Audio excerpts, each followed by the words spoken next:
আমাদের যে পেয়ারটা ছিল শিমুল অ্যান্ড লামিয়া, এটা মানুষের অনেক বছর পর্যন্ত মনে থাকবে। আর আগে থেকে শিমুল ভাই ব্যাচেলার পয়েন্টে কাজ করে। আমার মনে হয় শিমুল ভাইয়া না থাকার কারণেই হয়তো আমার ক্যারেক্টারটা নেই। ব্যাচেলার পয়েন্টেও একটা বিরতিতে আছি, একটা লং সিরিয়াল, অনেক ধরনের ক্যারেক্টার আসবে যাবে, বাট আমার মনে হয় আমাদের যে পেয়ারটা ছিল শিমুল অ্যান্ড লামিয়া, এটা মানুষের অনেক বছর পর্যন্ত মনে থাকবে।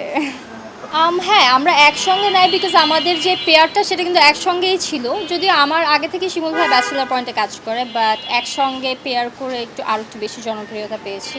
আমার মনে হয় শিমুল ভাইয়া না থাকার কারণেই হয়তো আমার ক্যারেক্টারটা নেই, অথবা আবার যদি কখনো শিমুল ব্যাক করে তাহলে লামিয়াও ব্যাক করবে। আমরা একসাথে অনেক ইভেন্ট করেছি, অনেক শুটিং করেছি, অ্যান্ড মানুষ যেভাবে আমাদেরকে এত ভালোবাসে এই পেয়ারটাকে, এই ভালোবাসাটা আসলে বাংলাদেশে তো অনেক পেয়ার আছে, আমার মনে হয় না আমাদের পেয়ারের মতো এরকম ভালোবাসা সবাই পেয়েছে।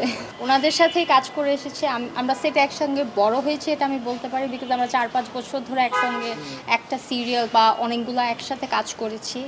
সো আমরা লিটারালি একসাথে বড় হয়েছি সেটে।